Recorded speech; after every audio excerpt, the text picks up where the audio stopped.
ब्रज में एक लीला और अद्भुत घटती है।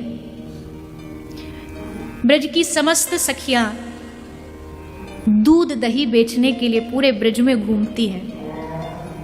किसी दिन मथुरा जाती है, किसी दिन गोकुल काम्यवन, किसी दिन नंदगांव। नित्य प्रति दही बेचन लीला चलती है। किंतु आज श्री राधा रानी मां कीर्ति से जिद कर रही है, मैया मैं भी दही बेचने जाऊंगी। कीर्ति मैया कह रही है, नाना लाली, तू वृषभान जी की लाली है, तू दही बेचती हुई अच्छी ना लगेगी। लोग क्या कहेंगे कि अपनी छोरी को दही बेचने भेज दियो। पर श्री जी तो आज ठान बैठी, हम जाएंगे। अपने भाई श्री राम को कह रही है, क्या हो गया अगर मैं चली जाऊंगी तो? बढ़िया है, सब लोग प्रसन्न हो जाएंगे कि देखो वृषभान जी की लाली है और इसको कतई भी कोई संकोच नहीं है दही बेचने में। तो ये तो अच्छी बात है, मैया को आप समझाओ ना। श्री रामा समझा रहे हैं पर मैया आज मान नहीं रही। तो लाली मुंह फुला के बैठ गई नाराज होकर। मैया हमको बाहर नहीं जाने देती, दही नहीं बेचने देती, मान करके बैठ गई। इतने में ही वृषभानु जी आए। वृषभानु जी ने देखा हमारी लाली तो खूब आंगन में उछल कूद करती भई भागती है, आज इतने क्रोध में कैसे बैठी है? कहा भयो लाली को पूछो। वृषभानु जी ने, देखो ना बाबा, अरे हम भी तो गोप कन्या हैं, अगर वृषभानु जी की बेटी है तो का भयो का हम दधी ना बेच सके? ललिता जाती है, विशाखा जाती है, सब जाती है, मेरी सब सखियां जाती है, पर मैया हमको मना कर रही है।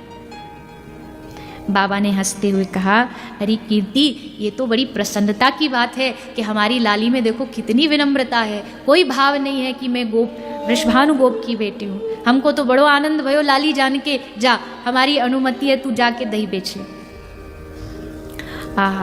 लाली एकदम आनंदित हो गई। क्यों?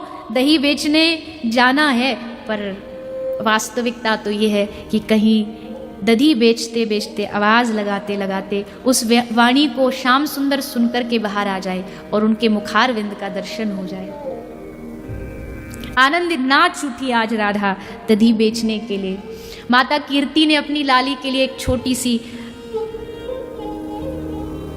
माटी की मटकी बनवाई, क्योंकि छोटी है ना अभी और बड़ी कोमल है, पता नहीं कैसे उठा पाएगी मटकी को, तो छोटी सी मटकी बनाई है और उसमें दही भर के आज स्वामिनी दही बेचने जा रही हैं। सर पर रख करके नंदगांव की गलियों में आवाज लगा रही है अपनी मीठी वाणी से, कोई दही ले लो, कोई दही ले लो, कोई दही ले लो। नंद महल के चक्कर लगाती हैं, देखा श्याम सुंदर नहीं है। फिर कुंज की ओर बढ़ी, शायद वहां होंगे, मटकी लेकर के आवाज लगाती हुई, वहां भी नहीं मिले। वृंदावन की ओर गई, शायद वहां गए होंगे गाय चराने। वृंदावन की तरफ बढ़ी, वहां भी श्याम सुंदर नहीं मिले। सांझ हो गई।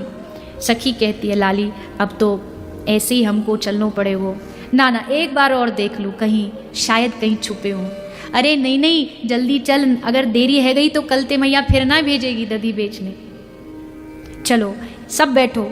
यमुना में नाव सजा दी गई। नाव सजी, कहा कि इसमें बैठो, लेकिन जैसे बैठने वाली थी जल स्तर बढ़ने लगा यमुना जी का।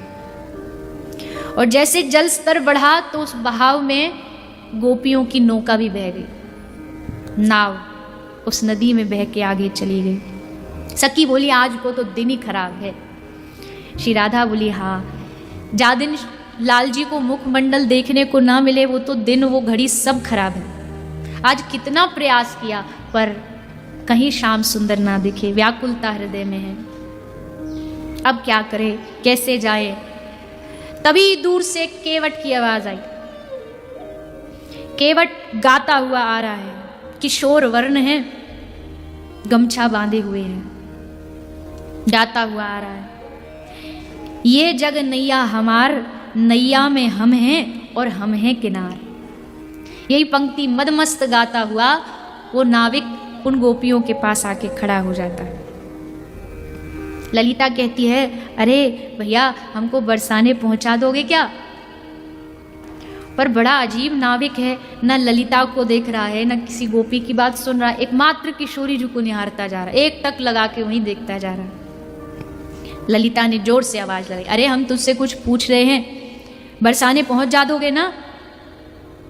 श्याम सुंदर बोले, हाँ बिल्कुल, क्योंकि नाविक किशोर वर्ण में ठाकुर जी अब इच्छा पूरी करने आए लाली की। बैठ जाएं, बोले रुको रुको, थोड़ा रुक जाओ, तुम्हारे पैरों में इतनी माटी क्यों लगी हुई है, इतनी मिट्टी को पहले धो इसको, फिर मेरी नाव में बैठना, मेरी नाव गंदी हो जाएगी।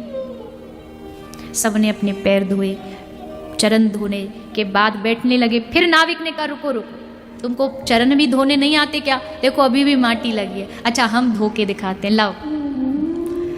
और श्याम सुंदर ने श्री जी के चरणों को पकड़ा और जल लेकर के श्याम सुंदर उन चरणों को धोने लगे, चरण प्रक्षालन करने लगे।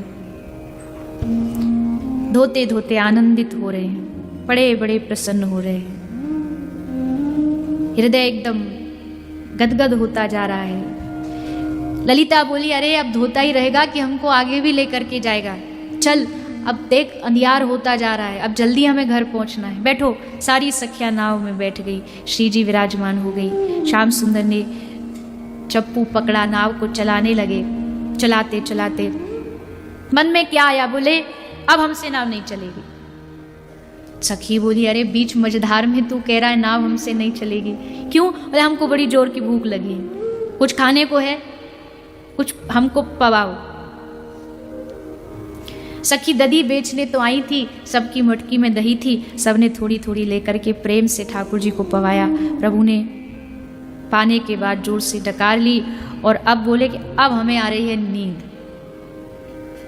अब हम सोएंगे। सखी बोली अरे तू सो जाएगा तो नाव कौन चलाएगा? पर श्याम सुंदर सुनी नहीं रहे और तुरंत सो गए, नाटक करने लगे। और सोते सोते कोई व्यक्ति सोते सोते गर्दन गिर जाए, थोड़ा इधर उधर हो जाए, वैसे ही श्याम सुंदर सोने का नाटक करते करते लुढ़क गए। और लुढ़के भी कहाँ? श्री जी के चरनार बिंदु में।